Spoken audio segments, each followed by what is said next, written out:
Good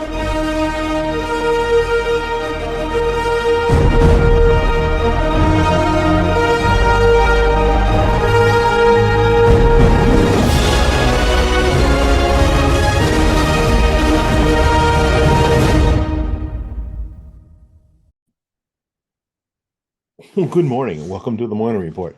My name is Willie Lawson. You've heard happened yesterday. In recent days, travelers across the U.S. have encountered something very unusual for us, and for many, it's kind of unsettling. Immigrations and Custom Enforcement, or ICE agents, are stationed inside major airports.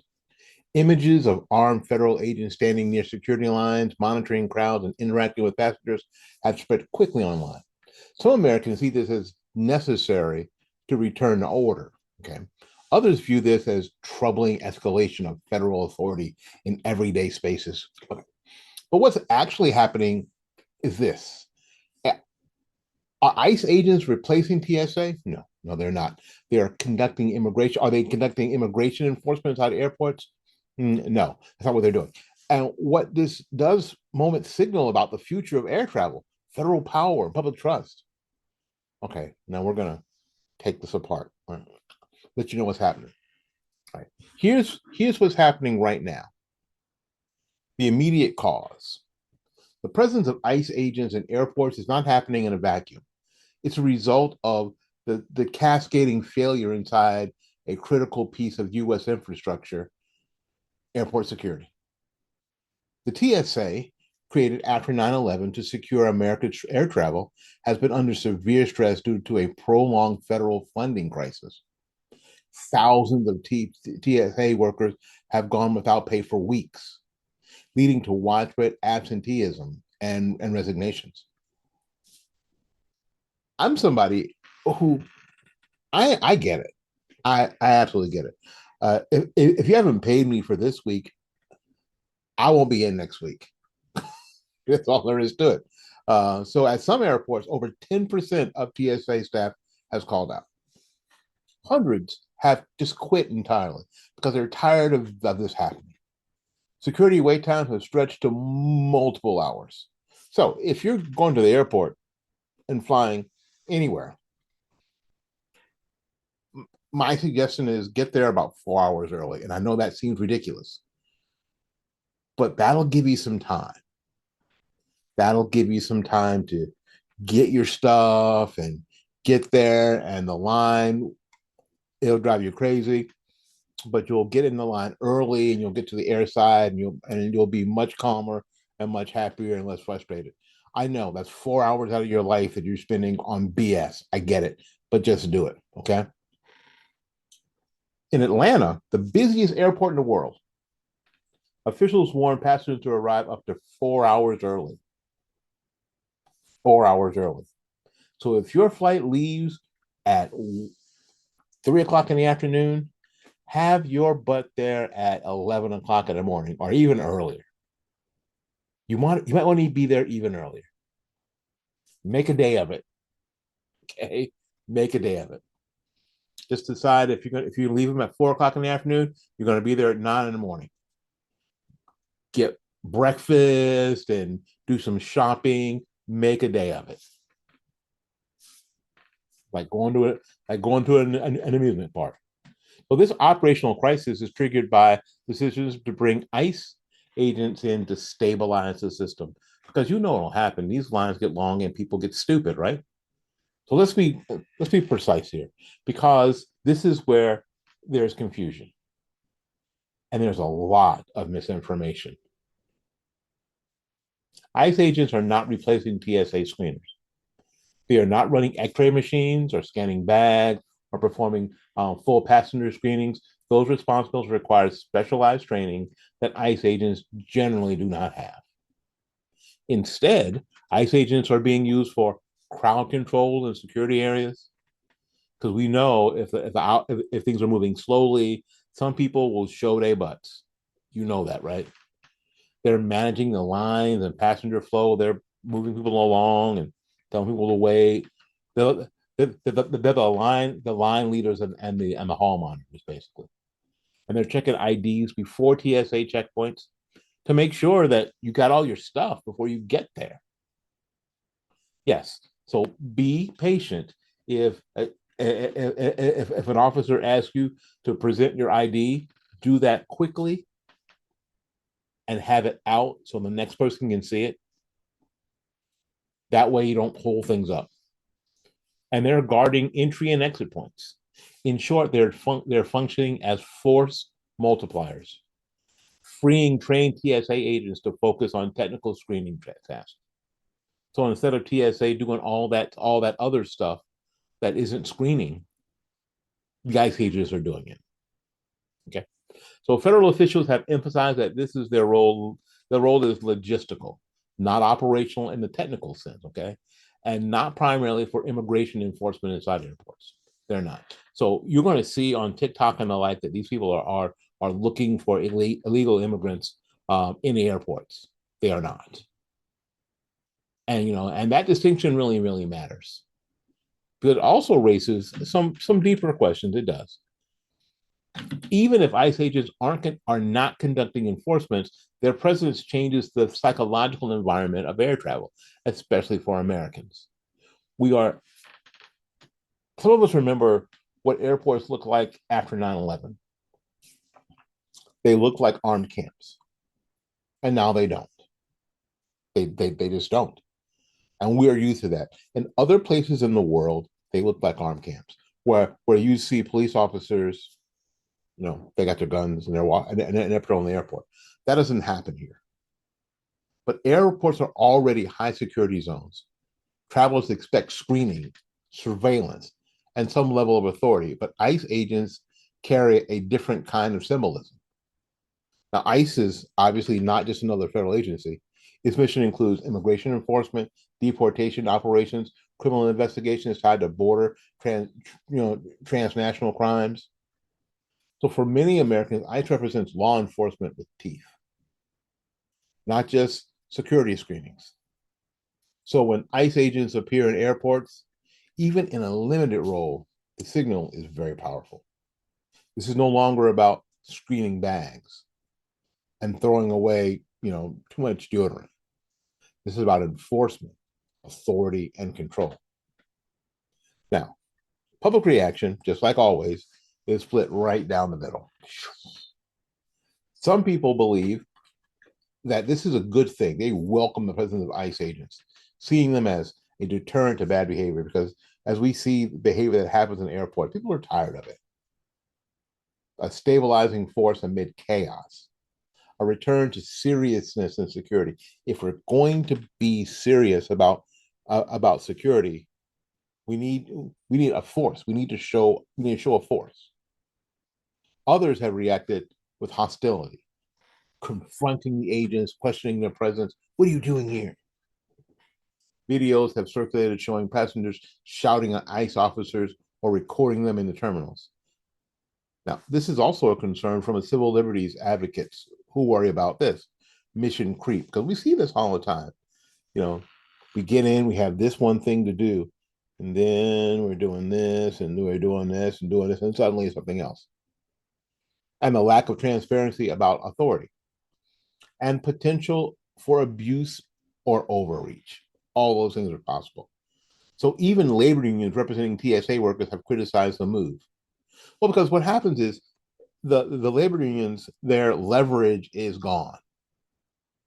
If you bring in what the labor unions are considering scabs, right? Untrained armed agents, the idea is that they're making up for the TSA members that are missing. So it lessens the TSA unions. We shouldn't have public unions anyway, but that's a whole nother discussion. And it weakens their leverage. So they don't like it. I kind of think it's a good idea, especially because people are showing their ass so much, literally and figuratively in airports.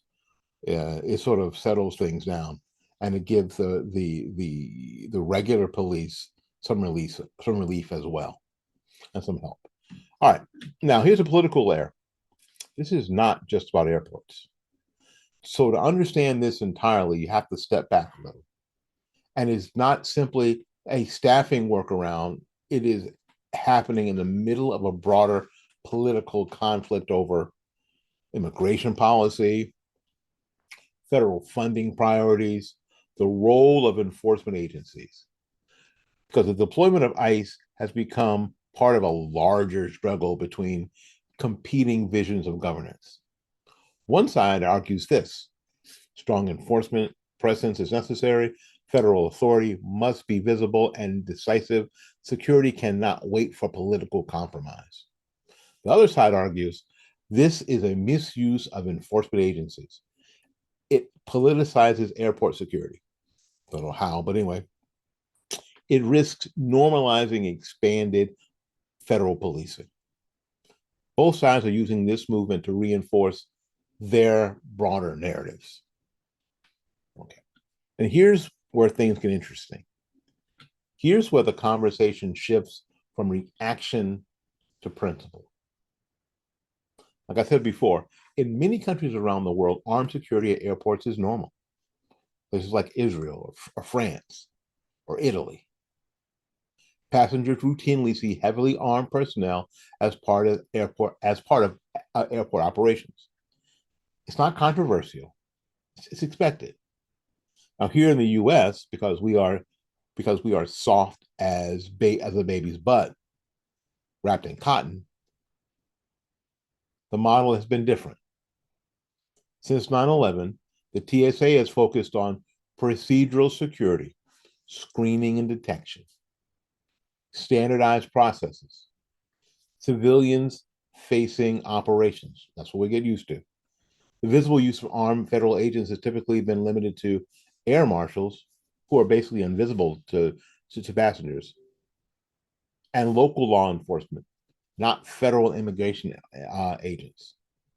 So you'll see here at TIA, you will see Tampa police officers or Hillsborough County sheriff's officers that you're used to seeing. What you're not seeing, you're used to seeing are federal agents, with their guns and their camouflage. You're not used to seeing that.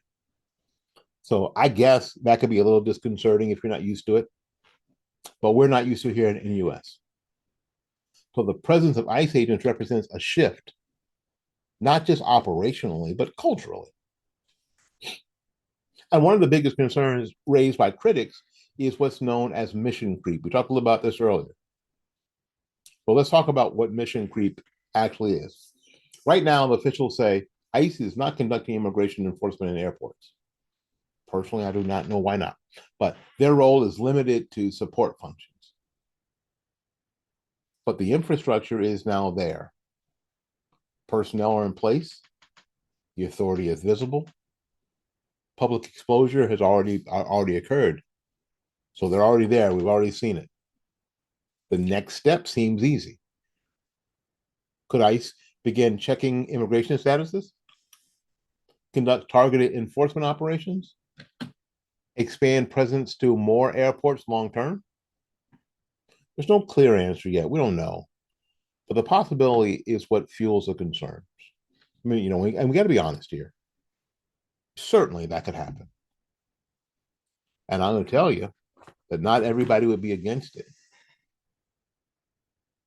So you're flying to Chicago. Let's see. Do you have any ID? Where's your passport? Oh, you don't need a passport. You're flying domestically. Where's your real ID? You have a real ID? I have a real ID. Got a little star in it. Got a star upon the R. Yes, like a sneech. Okay. All right. So supporters of the news acknowledge that ICE are not trained to do explosive detection. They're not. Advanced screening procedures. They're not. Aviation specific security threats.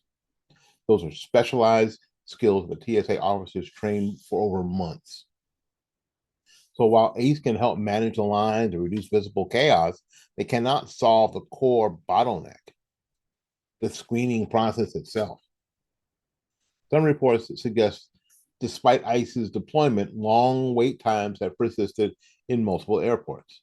Now, of course, this just happened a couple of days ago. So, of course, it takes a while for things to happen. And I love people report, not doing any good. Wow, it's so long. I don't even know whether. It takes a while for everybody to get on their feet and figure out where things are and where the bathrooms are and all that stuff. And it takes them a while to figure out how to make it better. Okay. Well, this raises a practical question. Is this a solution or just a visible one? Okay. At its core, this issue is about trust, right? When America goes to when Americans go to the airport, they're placing trust in multiple systems. They're trusting that the security is competent and the processes are fair and just, and that authority is exercised appropriately. So when those systems break down through staffing shortages, political fights, or visible disorder, confidence erodes. The introduction of ICE agents is, in part, an attempt to restore some order, but it also risks reinforcing a different kind of message that the system is no longer stable enough to function as designed. My thoughts is maybe it was never stable enough to function as designed, because the people who go to the airport are different. They have a different thought pattern. They have different priorities. You think? Talk amongst yourselves about that. This moment is likely temporary, but the implications may not be. Here's what we need to watch. First, duration. Will ICE remain in airports after the staffing crisis ends? And it may be a while. Remember, we said a lot of people quit. It isn't like just people are calling in sick. A lot of people quit. They got tired of every 3 months going, oh, we're not getting paid. Can't live like that. Scope, not not the mouthwash. So will their role, we talk about mission creep, will their roles expand beyond crowd control? Will ICE agents start getting trained to run the X-ray machine? Will he start getting trained to pat people down and wand them and do the screening process? That seems like that might not be such a bad idea. But anyway, number three, public acceptance. Will Americans normalize this or reject it? That has a lot to do with if airports become more efficient and that process becomes faster. If that process of going through security becomes faster and better and actually catches people, and we know the old system doesn't always catch people, then Americans will adopt it and say it's fine, it's fine. It will, because what we want over everything is convenience. Number four, policy changes. Will this lead to a permanent shift in airport security structure? It might. And number five, what will be the political fallout? Will this become a defining issue in the broader debate over immigration and federal power? Possibly, but not if the American public says, this is a better system. We like it. We like the Atlanta airport because their ICE agents run the whole security thing and it runs like clockwork. Or the ICE folks run, the Tampa International Airport, which is the best airport in the country to start with, and now it runs better than ever. And if the American people accept it, then there won't be any political fall other than, yeah, this was a Trump thing, and this is one of the Trump things that worked. I know that seems weird, doesn't it? That blows you out a little bit, but it could. All right, we're getting ready to land this plane here. So what we are seeing right now is not just a policy decision; it's a stress test. We're throwing something against the wall, see if it sticks. It's a stress test of federal coordination, institutional resilience, public tolerance for expanded authority. The presence of ICE agents in airports is a symptom of a deeper issue. When systems break, governments reach for whatever tools they have available. So the real question is, why did the system get to the point where they needed where they were needed in the first place? Well, we know why, right? If Congress can't get their funding issues straight, we're going to have these problems unless they decide that TSA is going to get funded even when there are, I don't know, what do they call them? Shutdowns. When there are shutdowns of the government, you can make that decision that TSA is always going to get funded. Make sure they always get paid, just like the military always gets paid. Not later, not furlough, but they always get paid. To make sure that people who are on Social Security always get paid. Which really, I don't know if the left wants so much, frankly, because that sort of lessens their leverage. They talked about this leverage during the last shutdown, right? Because the more painful it is to the American public, the more leverage they have, especially at election time.